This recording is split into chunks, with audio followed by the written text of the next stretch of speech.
माफ करना, तुम्हें हर बात बताना जरूरी नहीं है बिल्कुल भी, और मेरी कोई मजबूरी नहीं है। ना तुम बाप हो और ना ही शौहर हो मेरे। बेटी, तुमने तो इससे रिश्ता खत्म कर लिया था ना? कहीं तुम... क्या न्याजी मिल गया है?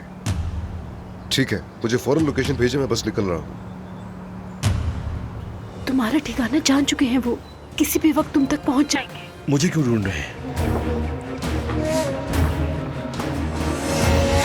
मेरा ख्याल है कॉन्ट्रैक्ट आपने पढ़ लिया होगा गौर से। जी पढ़ लिया था। तो बस ठीक है, अच्छा दिन गुजरे आपका, और अपने शौहर को मेरा सलाम कहिएगा। जिस रात मेरे साथ हादसा हुआ था उस दिन की कुछ बातें मुझे याद आने लगी है। सालों पहले गाड़ी के हादसे की वजह से मेरी माँ मर गई थी, और उसी दिन आपका उनसे झगड़ा भी हुआ था, और ये गाड़ी वाला हादसा जमरुद के साथ भी हुआ था। ज्यादा सख्त मत बनो तुम, उससे दूर ना करो। नहीं उठा रहा फोन। बेटी, इस तरह बुरा मत सोचा करो, हो सकता है कि वो मसरूफ हो।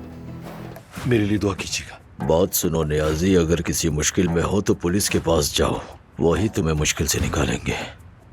आप फिक्र न करें दादा जान। अदनान को जल्दी सच्चाई का पता चल जाएगा। तुम्हें डर है कि कहीं वो किसी का खून ना बहा बैठे? मोहब्बत तो जैसे कोई फड़फड़ाता हुआ परिंदा है। I'm sorry, मुझे पता नहीं था, मतलब मुझे इसके आने का पता नहीं था। एक आम इंसान औसतन दिन में 15 दफा मुस्कुराता है, लेकिन मैं मुसलसल गुस्से में हूँ, मेरे हाथ कांपते हैं।